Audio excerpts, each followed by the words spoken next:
اعوذ باللہ من الشیطان الرجیم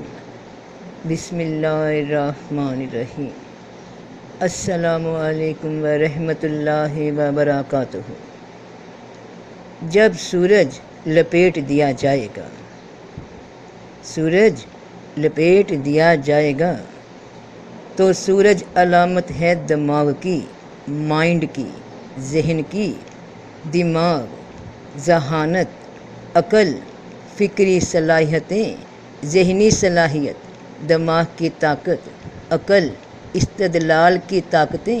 افہام و تفہیم کی طاقت، سوچنے سمجھنے کی صلاحیت، استدلال، فیصلہ، احساس، ذہنیت، تاثر، تخیل، لاشعور اور انا۔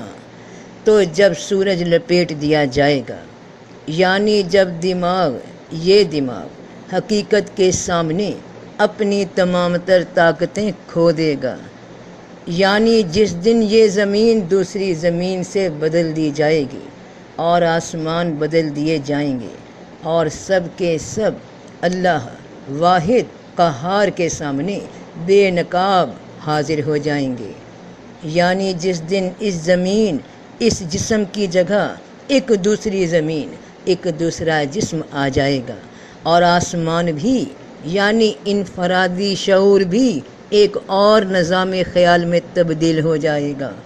تو جس دن سورج لپیٹ دیا جائے گا، یعنی جس دن تمہارے دماغ، اس دماغ کی ہر صلاحیت موقوف کر دی جائے گی، ختم کر دی جائے گی، چونکہ یہ تبدیلی کسی بھی چیز سے بالا تر ہوگی جو انسان نے کبھی تجربہ کیا ہے یا انسانی ذہن جہاں تک سوچ سکتا ہو، سب اس سے مختلف ہوگا، جو نہ آج تک کسی آنکھ نے دیکھا، نہ کسی کان نے سنا۔ یہ کل کا اشارہ ہے۔ تمام فطری مظاہر اور کائنات جو کہ انسان کے نام سے جانی جاتی ہے، ان سب کی تباہ کن تبدیلی کا دن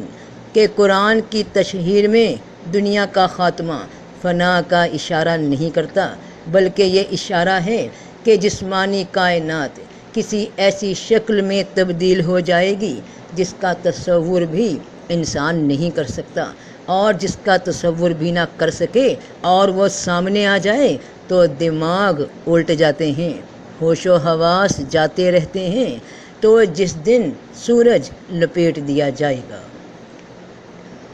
اور جب ستارے بے نور ہو جائیں گے، تو جب دماغ لپیٹ دیا گیا، سورج لپیٹ دیا گیا تو ستارے تاریک ہو جائیں گے، بے نور ہو جائیں گے، یعنی سوچنے کا عمل ختم ہو جائے گا، کیونکہ ان پہ وہ روشنی نہ پڑے گی جو دماغ سے آ رہی تھی، یعنی سورج کی وجہ سے تھی۔ اور جب پہاڑ چلائے جائیں گے، جب پہاڑ یعنی تمہاری انا، تمہارے اعضاء، یہ آرگنز اپنی جگہ سے ہلا دیے جائیں گے اور وہ کام کرنا چھوڑ دیں گے، جب کوئی بھی ماضی کے اعمال کی ذمہ داری سے خود کو ہٹا نہیں سکے گا، کیونکہ تمہارے ہی اعضاء تمہاری مرضی سے کام کرنا چھوڑ دیں گے، تمہارے ہی ہاتھ پیر تمہارے کیے عملوں کی گواہی دینا شروع کر دیں گے، تو تمہاری یہ انا، یہ اعضاء چلا دیے جائیں گے،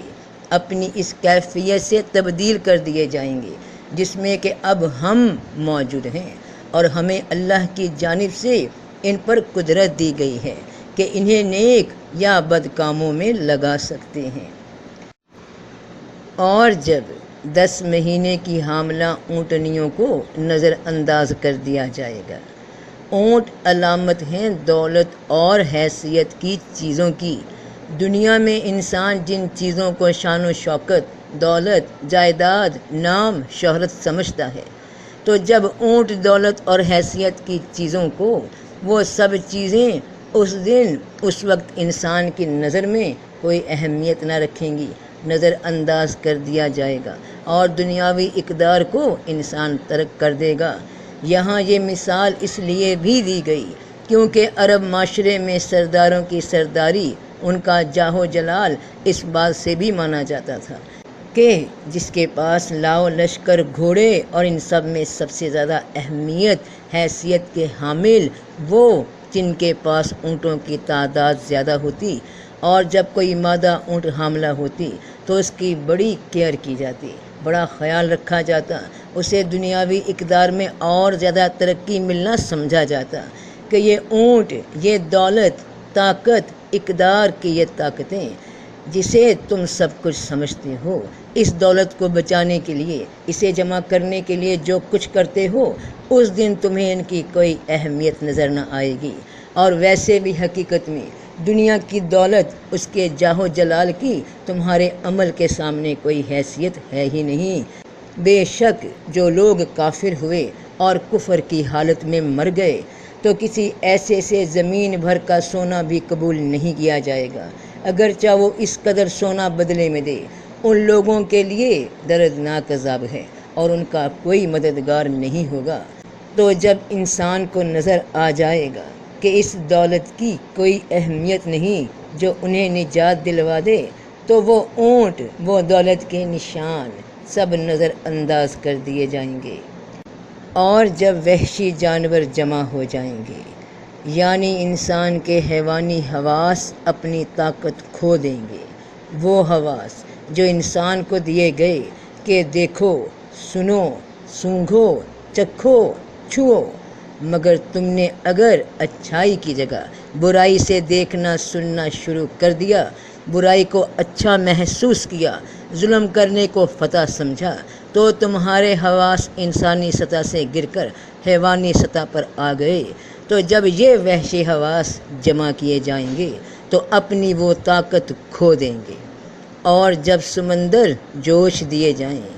پانی علامت ہے علم کی، اور پانی جس جگہ سب سے زیادہ اکٹھا ہو سکتا ہے وہ سمندر ہے۔ کنویں کا پانی اور ہے، ندی دریا نہروں کا پانی کچھ اور اسی طرح علم کی سب سے بڑی مثال جہاں وہ اکٹھا ہے انسانی دماغ ہے۔ تو جب سمندر جوش دیے جائیں گے، اس کا پانی اور پانی کا ایک ایک قطرہ جب ابالے جائیں گے، اس کو ذرا ایک عام زندگی کی مثال سے سمجھنا کہ آپ نے ایک کیتلی یا پتیلی یا کسی برتن میں پانی کو ابالنا شروع کیا۔ مقصد یہ ہے کہ پانی ابل جائے، صاف ہو جائے، پاک ہو جائے تمام غلاظتوں اور جراثیم سے۔ تو جہاں نئی زمین سے یہ پرانی زمین، یہ جسم تبدیل کیا جائے گا، جہاں یہ آسمان، یہ دماغ نئے شعور سے تبدیل کیا جائے گا، وہیں اس دماغ میں موجود وہ معلومات جو تم رکھتے تھے اب سے پہلے دنیاوی اعتبارات سے، وہ سب پاک کر دیے جائیں گے تم سے، تاکہ تمہاری نگاہ حقیقت کے معاملات کو دیکھنے کی، سمجھنے کی، سننے کے قابل ہو جائے۔ تمہارے ہی شعور کو نئے شعور میں بدلا جائے گا۔ پھر ان سے کہا جائے گا، کہاں ہیں جنہیں تم شریک بتاتے تھے؟ وہ تمہارا دماغ، وہ تمہاری سوچیں، وہ تمہارے طاقتور اعضاء، وہ تمہاری دولت، وہ تمہارے حیوانی حواس جنہوں نے تمہیں وحشی بنا رکھا تھا، غفلت میں ڈال رکھا تھا۔ جو اللہ کے سوا تھے وہ کہیں گے کھوئے گئے، وہ ہم سے، بلکہ ہم تو اس سے پہلے کسی کو بھی پکارتے ہی نہ تھے۔ اللہ تعالیٰ کافروں کو گمراہ کر دیتا ہے۔ کیسے گمراہ کر دیتا ہے؟ جو حقیقت کے علم سے انکار کر دیں تو ان کی آنکھوں پہ، کانوں پہ، دل پہ مہر لگا دی جاتی ہے اللہ کی جانب سے کہ وہ حقیقت کو پھر دیکھ ہی نہیں پاتے، سن ہی نہیں پاتے اور سمجھ ہی نہیں پاتے۔ یہ سب اس لیے ہوا کہ تم زمین میں رہتے ہوئے بنا حق کو سمجھے مغرور بنے رہے، اپنی کرتوتوں پہ پھولے نہ سمائے اور اتراتے رہے، حقیقت کو سمجھنے کی کوشش ہی نہ کی، اور اب کہتے ہو پھر سے کہ اللہ کے سوا تو ہم نے کسی کو پکارا ہی نہیں۔ گویا تمہارے فطرت نے جو دنیا میں تھی کہ آنکھیں رکھتے ہوئے بھی اندھے بنے رہے، تو تمہارے ساتھ ویسے ہی معاملات پیش آتے رہے، تم انہیں خیر سمجھتے رہے اور کائنات کو اپنے حق میں سمجھتے ہوئے خدا کی جانب سے گمراہ ہو گئے۔ اور جب جانیں جوڑ دی جائیں گی، کس سے جوڑی جائیں گی؟ کہ جب تمہارا انفرادی شعور نئے روحانی جسم کے ساتھ جوڑا جائے گا، وہی جس دن زمین دوسری زمین سے بدلی جائے گی، شعور کو نیا جسم عطا ہوگا، نیا جوڑا تیار ہوگا۔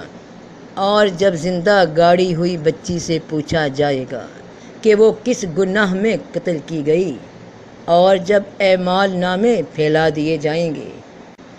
اور جب آسمان کی کھال اتار دی جائے گی، یعنی آسمان چیر دیا جائے گا،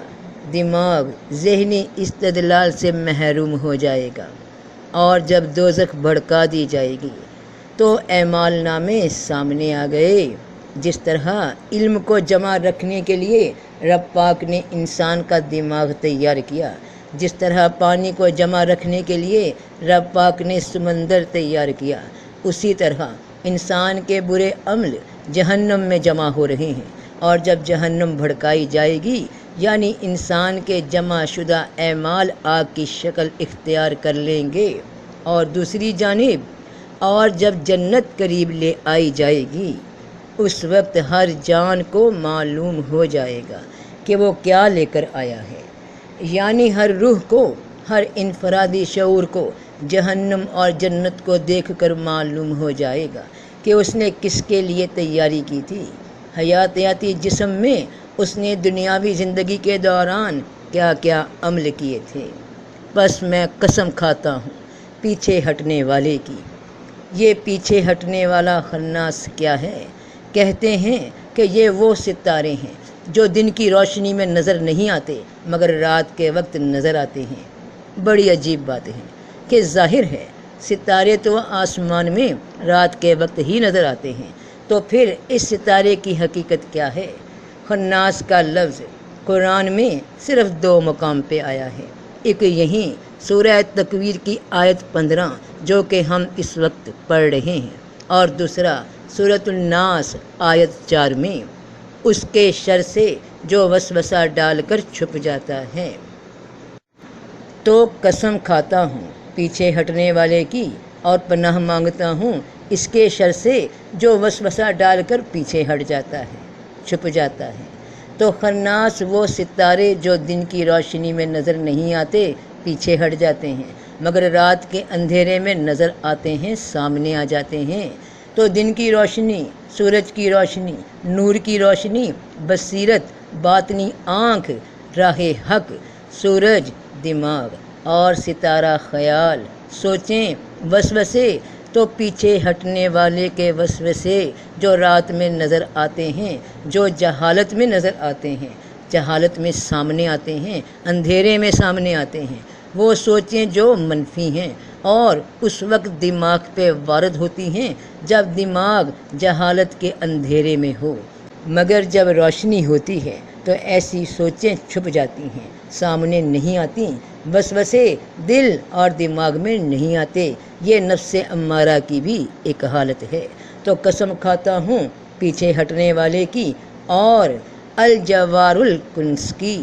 وہ ستارے، وہ سیارے جو سیدھا چلتے ہیں اور اپنے مدار کے قریب رہتے ہیں، انسانی دماغ میں چلنے والی وہ سوچ جو اسے سیدھی راہ دکھاتی ہے اور اپنے مرکز یعنی خدا کے نزدیک رکھتی ہے۔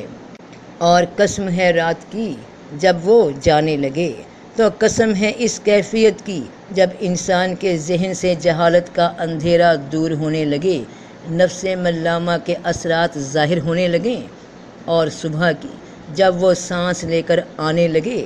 اور جب دماغ سے اندھیرے چھٹنے لگیں، جہالت جانے لگے، ہدایت، نور، روشنی اس میں داخل ہونے لگے، صبح کی پہلی تازہ ہوا کی طرح اس کے شعور میں علم کی نئی سانس اٹھنے لگے اور ہدایت کے راستے کھلنے لگیں کہ یہ شکل ہے نفس مطمئنہ کی۔ بے شک یہ قرآن ایک معزز رسول کا لایا ہوا ہے، تو بے شک یہ قرآن وہی صبح کی تازہ پاک ہوا ہے، وہ علم ہے جو تمہارے دماغوں سے اندھیرے دور کرتا ہے، برے شر کے خیالات، وسوسے پیچھے ہٹا دیتا ہے۔ یہ پہنچایا گیا ہے اس معزز محترم رسول کے ذریعے جو حضرت جبرائیل علیہ السلام ہیں، جن کے ذریعے قرآن کو رسول اللہ صلی اللہ علیہ وآلہ وسلم کے قلب مبارک تک پہنچایا گیا۔ یہ کسی انسان کا لکھا علم نہیں، بلکہ یہ رب العزت کے ہاں سے اس فرشتے کے ساتھ بھجوایا گیا جو بڑا طاقتور ہے، عرش کے مالک کے نزدیک بڑے رتبے والا ہے، وہاں اس کا حکم مانا جاتا ہے، وہ امانت دار ہے۔ تو ان کے ذریعے یہ علم اترا، یہ کسی انسان نے نہیں لکھا، قرآن کو کسی انسان نے تخلیق نہیں کیا جیسا کہ کافر سمجھتے ہیں، اور تمہارا رفیق کوئی دیوانہ نہیں ہے۔ اور جن پر یہ علم اترا انہوں نے خود سے کچھ نہیں گھڑ لیا، یہ سب اللہ کی جانب سے ہوا ہے۔ اور تم جو خیال کرتے ہو کہ رسول اللہ صلی اللہ علیہ وآلہ وسلم نے جو فرمایا تمہیں بتایا کہ میرے پاس حضرت جبرائیل علیہ السلام اللہ کی یہ وحی، یہ آیتیں لے کر اترے ہیں، تو تم کہتے ہو معاذ اللہ کہ وہ مجنون ہو گئے۔ ایسا نہیں ہو سکتا کہ انہوں نے فرشتے کو دیکھا ہو، تو یہ قرآن بھی اللہ کی طرف سے ہی اتارا گیا ہے، حضرت جبرائیل علیہ السلام ہی لے کر اترے ہیں، اور اس نے اس کو آسمان کے کھلے کنارے پر دیکھا بھی ہے۔ رسول اللہ صلی اللہ علیہ وآلہ وسلم نے بلا شبہ فرشتے حضرت جبرائیل علیہ السلام کو ہی دیکھا، اور یہ قرآن بھی اللہ کی طرف سے ہے، وہ حق سچ فرما رہے ہیں، اور نہیں وہ غیب پر ہرگز بخیل۔ رسول اللہ صلی اللہ علیہ وآلہ وسلم ایسے نہیں کہ انہیں آسمانی روحانی بصیرت باطن کا علم حاصل ہوا تو وہ اسے اپنے تک رکھ لیتے یا کہتے کہ سینہ بہ سینہ خاص خاص لوگوں کو بتانا ہے بس، باقی تو پاگل ہیں، اللہ کی مخلوق ہی نہیں۔ تو وہ ہرگز ایسے نہیں، انہوں نے جو دیکھا جو پایا سو بتایا، اللہ کا پیغام اللہ کی مخلوق تک پہنچایا، اور نہیں ہے وہ قول شیطان مردود کا۔ قرآن کا علم نہ تو کسی انسان کا گھڑا ہے نہ ہی کسی شیطان کا، یہ تو اللہ کا پاک کلام ہے، ہدایت ہے، رہنمائی ہے اپنے ہر بندے کے لیے۔ پھر کدھر تم جا رہے ہو؟ تو تم قرآن کو چھوڑ کر کس طرف جا رہے ہو؟ قرآن سے باہر، قرآن کے سوا تمہیں رہنمائی، ہدایت، روشنی، سیدھا راستہ، اس کی نشاندہی اور کہیں سے نہ ملے گی۔ قرآن سے باہر جو بھی بات ہے تو پھر وہ صرف شیطان کا یا شیطان نما انسانوں کی بات ہے۔ تو تم کدھر غفلت کا شکار ہو رہے ہو؟ یاد رکھو کہ یہ قرآن اور کچھ نہیں، وہ مگر ایک نصیحت ہے جہان والوں کے لیے۔ اے لوگو، بے شک ہم نے تم پر وہ کتاب، وہ علم اتارا ہے جس میں تمہارا ہی ذکر ہے، تمہاری ہی رہنمائی ہے، تمہاری ہی پہچان کا فلسفہ ہے، تو تم اسی سے اعراض کر رہے ہو، اسی سے دور بھاگتے ہو، اندھیروں میں رہنا چاہتے ہو۔ کیا تم عقل نہیں رکھتے؟ تمہیں اگر اپنے ہی اچھے برے کی تمیز نہیں تو پھر کیا ہو تم؟ کیا جانوروں کی عقل سے بھی گزرے دماغ ہیں؟ تو بے شک یہ قرآن ایک نصیحت ہے جہان والوں کے لیے۔ اگر ہم اس قرآن کو کسی پہاڑ پر نازل کرتے تو آپ اسے دیکھتے کہ اللہ کے خوف سے جھک کر پھٹ جاتا، اور ہم یہ مثالیں لوگوں کے لیے بیان کرتے ہیں تاکہ وہ غور کریں۔ تو ابھی تو یہ قرآن انسان کے قلب پہ اتارا گیا کہ قلب متحمل ہو سکتا ہے اس کی شدت کو برداشت کرنے کا، قلب میں باطن کے علم کو جذب کرنے کی صلاحیت فطرت نے رکھی ہے۔ اور اگر جیسا کہ تم چاہتے ہو کہ یہ قرآن کسی پہاڑ پہ یعنی انا پہ ڈائریکٹ انسانی عقل پہ، ظاہر پہ، اعضاء پہ نازل کر دیا جاتا تو اس کی شدت سے، اس کی شدت کے خوف سے ظاہری آنکھیں تاب نہ رکھ پاتی ان حقیقتوں کو دیکھنے کا جنہیں دل کی آنکھ، قلب، انسان کا باطن جھیل جاتا ہے۔ تو تمہاری عقل، تمہاری انا پاش پاش ہو جاتی، دم بخود رہ جاتے، بات عقل سے باہر نکل جاتی اور حواس جاتے رہتے ہلاک ہو جاتے۔ تو بے شک یہ قرآن ایک نصیحت ہے جہان والوں کے لیے، تم میں سے ہر اس شخص کے لیے جو راہ راست پر چلنا چاہتا ہو،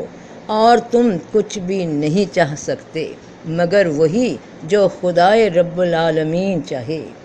تو جان لو کہ تم کچھ نہیں کر سکتے، اللہ کے کسی قانون کو بدل نہیں سکتے، اللہ کے قانون پہ چلے بنا نجات نہیں پا سکتے، ہوگا وہی جو رب چاہے گا۔ تو اگر ہم اپنی چاہت کے مطابق کوئی عمل نہیں کر سکتے، چاہے نیکی کا یا برائی کا، تو پھر ہم راہ راست پر چلیں کیسے؟ اگر ہوتا وہ ہے جو اللہ چاہتا ہے، یعنی پھر ہم بے اختیار ہیں، یعنی پھر ہم تو معصوم ہیں۔ ہم گناہ گار کیسے ہو گئے جب ہم چاہ ہی نہیں سکتے، اپنی مرضی سے کچھ کر ہی نہیں سکتے؟ تو پھر ہم پہ مومن یا کافر ہونے کا لیبل کیسے لگ سکتا ہے؟ اور اگر یہ بات نہیں ہے تو پھر اس بات سے کیا مراد ہے کہ اور تم کچھ بھی نہیں چاہ سکتے مگر وہی جو خدائے رب العالمین چاہے۔ اور یہ بات تو سورۃ الانسان یعنی سورہ دہر کی آیات 29 اور 30 میں بھی فرمائی گئی ہے کہ بے شک یہ ایک نصیحت ہے، بس جو کوئی چاہے اپنے رب کی طرف راستہ اختیار کرے، اور تم جب ہی چاہو گے جب اللہ چاہے گا، بے شک اللہ سب کچھ جاننے والا، حکمت والا ہے۔ ان آیات کے دو مطلب ہیں، ایک ظاہری، ایک باطنی۔ ظاہری اعضاء بھی پابند ہیں اللہ کے قانون کے مطابق چلنے کے، عمر اپنا اثر دکھاتی ہے، بال سفید ہو جاتے ہیں۔ آپ چاہے جتنی بھی اچھی سے اچھی خوراک کھائیں، ورزش کریں نہ کریں، جسم متواتر تبدیل ہوتا جاتا ہے، جیسا اسے رب پاک نے پروگرام دے رکھا ہے وہ اس کے مطابق ہی چل رہا ہے۔ آپ صرف اتنا کرتے ہیں کہ ان ہاتھ، پیر، زبان، آنکھ، کان، عقل سے وہ کام لیتے ہو جو تم کرنا چاہتے ہو، انہیں اچھائی میں لگانا چاہو یا برائی میں۔ اس سے زیادہ اور تمہارا زور نہیں، اور اس سے زیادہ تمہاری آزمائش بھی نہیں۔ تو پھر اے جنوں اور انسانوں کے گروہ، اگر تم آسمانوں اور زمین کی حدود سے باہر نکل سکتے ہو تو نکل جاؤ، مگر تم بغیر زور کے نہ نکل سکو گے، تو تم اپنے جسم اور دماغ سے باہر نکل ہی نہیں سکتے، کیونکہ رب پاک نے تمہیں بنایا ہی ایسا ہے۔ تو تم تب ہی نکل سکتے ہو اگر اللہ تمہیں کسی اور طرح کا بنا دے، تو تمہیں اپنے اس محدود جسم اور عقل کے ساتھ ہی وہ اعمال کرنے ہیں جن کا حکم رب پاک نے انسان کو دیا، اور ان حکموں سے رکنا ہے، پرہیزگار بننا ہے جن کاموں سے اللہ نے منع کیا۔ اور رب پاک نے انسان کو وہی ڈیوٹی دی جو اس کے اس جسم اور عقل کے حساب سے ادا کرنا آسان ہے، ممکن ہے۔ تم اس ڈیوٹی کی مخالفت بھی تو کرتے ہو انہی اعضاء کے ساتھ، جب رہنا انہی کے ساتھ ہے۔ بنا ہاتھ کے نہ تو تم کوئی کھیل کھیل سکتے ہو، یا بنا پاؤں کے نہ تم دوڑ لگا سکتے ہو۔ تو اگر بنا پاؤں کے دوڑ لگانا ہے، بنا ہاتھ کے کوئی کھیل کھیلنا ہے، تو تم تب ہی کر سکو گے اگر اللہ تمہیں ویسی کوئی طاقت عطا کر دے۔ تو جو اب تم میں ہے جیسا بنایا گیا ہے، تو اس کے مطابق ہی عمل کرنے کی تمہیں پوری آزادی عطا کی گئی ہے۔ اس آزادی کے اندر رہتے ہوئے تم پر کوئی پابندی نہیں، تو تم جو بھی کرنا چاہو گے تب کرو گے جب اللہ چاہے گا۔ اس سے مراد یہ نہیں کہ رب پاک نے تمہیں کوئی کام کرنے سے، نیکی کرنے سے روک دیا یا گناہ کرنے کے لیے مجبور کر دیا، بلکہ یہ پابندی وہاں ہے جہاں اللہ کے قانون کو تم اگر کراس کر کے کچھ نئی ایجاد کرنے کی کوشش میں لگ جاؤ، اس کے لیے بھی تمہیں اللہ ہی سے مدد چاہیے۔ اور اگر اللہ ان میں کچھ بھلائی جانتا تو انہیں سنا دیتا، اور اگر انہیں اب سنا دے تو منہ پھیر کر بھاگیں۔ تو جب انسان میں بھلائی کا عنصر موجود ہو تو وہ نیکی کی راہ چلتا ہے، اور اللہ پھر اس کی رہنمائی کرتا ہے۔ اللہ کی چاہت، اس کی اجازت اس عمل کے ساتھ ہوتی ہے جس میں بھلائی ہو، اور جن میں بھلائی نہیں ان کو نیکی کا جتنا بھی درس دے دو وہ حقیقت کو نہیں دیکھتے، وہ منہ پھیر لیتے ہیں، ہدایات پہ عمل نہیں کرتے۔ تو جب ہدایت پہ عمل نہیں کرتے، ہنسی مذاق سمجھتے ہیں، اس محدود جسم اور عقل میں اپنے اس اختیار کو اللہ کا اختیار نہیں سمجھتے بلکہ غلط استعمال میں لاتے ہیں جو اللہ کی طرف سے ہی عطا ہوا ہے، تو خود ہی خطا کھاتے ہیں، وہی پاتے ہیں جیسا عمل کرتے ہیں۔ اللہ پاک نے ہر عمل کے درجے اور قانون طے کر رکھے ہیں، اور تم ہر عمل کو اس کی ہی دی ہوئی نعمتوں سے پورا کرنے کے قابل ہو تو تم تب ہی کوئی عمل کر پاتے ہو جب اللہ نے چاہا، اس نے ہی تمہیں طاقت دی ہے انکار کرنے کی بھی اور حق بات کو ماننے کی بھی۔ وہ نہ چاہتا تو ہم میں سے کوئی کچھ بھی نہیں کر سکتا۔ وہ ان ہاتھ پیروں کی طاقت کو واپس لے لے تو انسان کچھ کرنے کے قابل نہیں۔ یہ سب اس ہی کی چاہت ہے جس کی مدد سے ہم اپنے اپنے اعمال انجام دے رہے ہیں۔ تو اور تم کچھ بھی نہیں چاہ سکتے مگر وہی جو خدائے رب العالمین چاہے۔ الحمدللہ رب العالمین